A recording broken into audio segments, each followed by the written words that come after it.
Struggling with your sleep lately, either you have a hard time falling asleep or you fall asleep, but then you wake up in the middle of the night around 3 a.m. and you just can't fall asleep for hours and hours and you just stay awake and it's really fucking you up the next day because then your mental capacity are not as sharp as when you have a good night's sleep.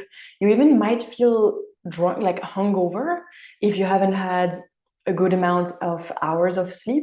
And it can really feel like a downward spiral because it's then impacting the rest of your day, even your work life, your relationship, everything in your life will be impacted when you're not fully able to recover throughout the night. So let's talk about it. I'm Chloe, I'm a somatic therapist. I'm based in Berlin and I work with high achieving women, and insomnia is one of the very common problems that I help clients with. So we're going to dive into that. So it can feel like when you're not getting the right number of hours of sleep for your body, it's like you feel mentally tired, exhausted, annoyed, frustrated. And you can also start to anticipate and be scared to go to bed because you know that already it's been a couple of nights that you haven't been able to sleep very well. So then you start anticipating, and the fear of going to bed can add on top of what's already going on. So one thing that you have to understand on how this works is it works a lot around our nervous system. And sleeping is part of your parasympathetic nervous system, so the rest and digest system that gets turned on to repair internally every day and every night.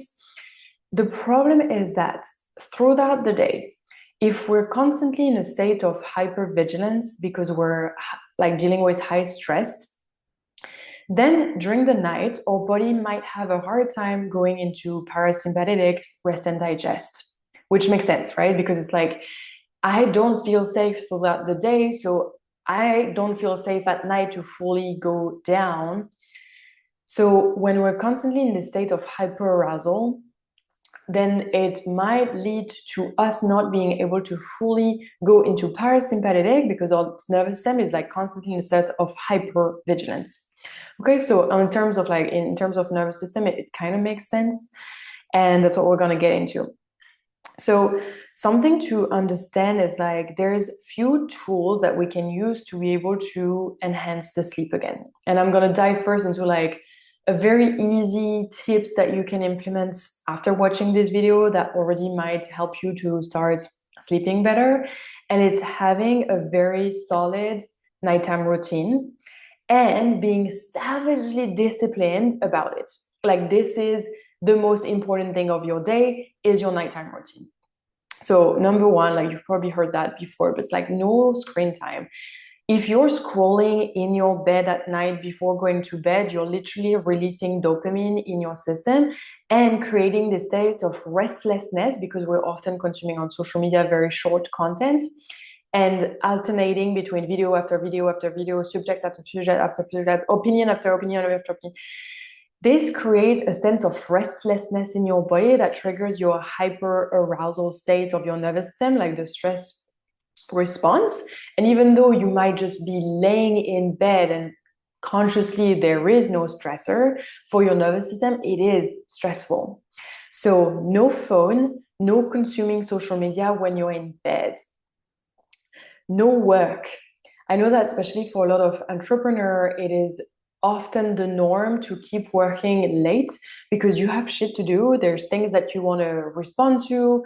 You might feel like FOMO if you don't immediately get back to a client or get back into an email that you've received, or feel like, oh my God, I'm going to get in trouble if I don't do this. And so there's again like this hyper reactivity where we can feel, and that's why we often like can drift with our boundary with work.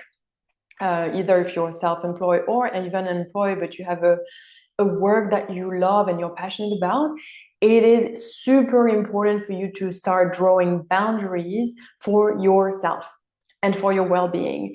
And that means with work, no work past, I don't know, make up a time. Like for me, it's around 9 p.m. I don't work, even sometimes 8 or earlier, depends. But just find a time that works for you. And after that, there's no work, there's no responding to email, there's no nothing. and being, again, savagely disciplined about your boundary with work. Another big piece is keeping your bed only for sleeping. This means not listening to a podcast on your bed, not working from your bed, not taking a phone call from your bed. Anything but sleep is somewhere else, because we have how our brain works is we associate location and things with a physical and physiological response. And what you want to do is associate bed with I sleep.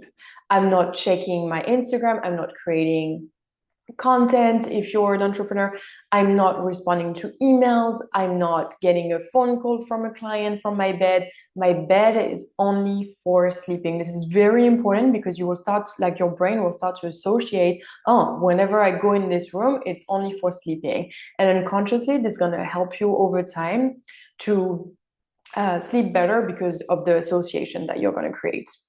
Another thing that could be also, and play with that, see how that goes for you, is no food 2 hours before you go to bed. This can be really helpful, because then your body has time to digest, the process is over, and then you're able to really get the rest that your body needs, and your body can only sleep. And all the energy can be attributed to sleeping and repair, instead of having to give a lot of energy into your digestive tract to be able to digest your food. Okay, so that's very like basic, but do it and execute on it. Because I know that sometimes, like, oh yeah, I know about that, but then it's like, are you doing this? And therefore having a more healthier nighttime routine, which could be cuddle if you have a partner, reading a book, again, not on your phone, but on something that prevents the blue lights. It could be going for a very soft walk. Find something that works for you, that is outside of screen, no social media, no work, and only using your bed for sleeping. Very, very important. Now, let's get into the actual needs of why we can experience insomnia. It is often because throughout the day, there is something that is causing you stress. It could be your job, the argument that you had with your boss, your finances, you have to do your taxes, you have a problem in your relationship at the moment, your man is not responding to your text, your kids are in trouble. What is the stressor that is stressing you during daytime? Because again, as I was explaining with your nervous system, like there's 3 different states. And whenever throughout the day we're in hyper arousal, so it's the state of like stress and the stress response, the fight flight response, we cannot expect our body to then turn off. Oh, I'm all good. Now I can sleep like a baby for 8 hours. If throughout the day I am in this constant state of internal freaking out, panic, or constantly being hyper vigilant because I'm trying to manage a million things at a time. So that's why with somatic therapy, what we do is we actually have a look at what is the stressor during the day, and we work on this. Now, it's not something that we're going to solve overnight. It's not something that is going to solve in one session. It's often like deeper emotional dysregulation and problems that will be healed over time. And what we do in somatic therapy is like we are expanding your capacity to contain stress without going into hyper arousal, but being able to stay in what we call your window of tolerance. So the window of tolerance is when you can feel what's going on, you can manage it, and you can respond, but from a more like grounded place, rather than, oh my God, I need to solve this. And it might be like an internal, oh my God, I need to, I'm freaking out. But on the outside, you're like, nobody could know what you're struggling with. And you're perhaps really good at hiding your stress. You're perhaps really good at trying to manage everything on your own. But this is still happening in your body, and there's still a dysregulation happening in your body. What we do with somatic therapy is like, we want to expand your capacity of your nervous system. So then you don't have to just delete all the stress in your life, because hey, we're adults, we have responsibility, and except if you live maybe, I don't know, in a hut in Bali and are completely isolated from the world, and you have no stressor, you don't have a business, everything, like it's not a possible for most people realistic idea. We're gonna have stress, we have responsibility, we have shit to do. There's relationship that we need to manage and to grow.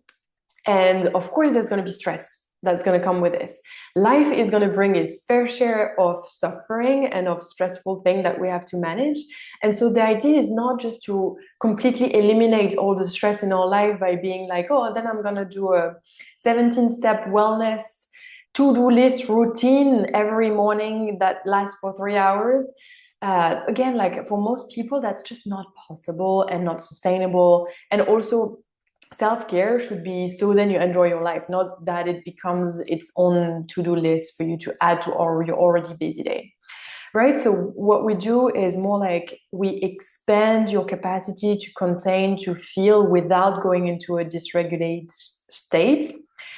And over time, you will see that you're able to self-soothe, you're able to self-regulate, you're able to contain, you're able to manage it. There's no mental rumination anymore so much, because you have this capacity to feel this in your body without going into overdrive. All right, so that's what we do with somatic therapy. So that's about it for today. That's it. Go implement the tips that I shared before with your nighttime routine and be so savage about it. Like nothing should shake this routine. This is your most important thing to do. And then for the deeper emotional trigger and root cause, then work with someone. You can work with me if you want. You can work with another somatic practitioner if you want. Find someone that you love, find someone that you resonate with, so then you can work on the deeper root cause.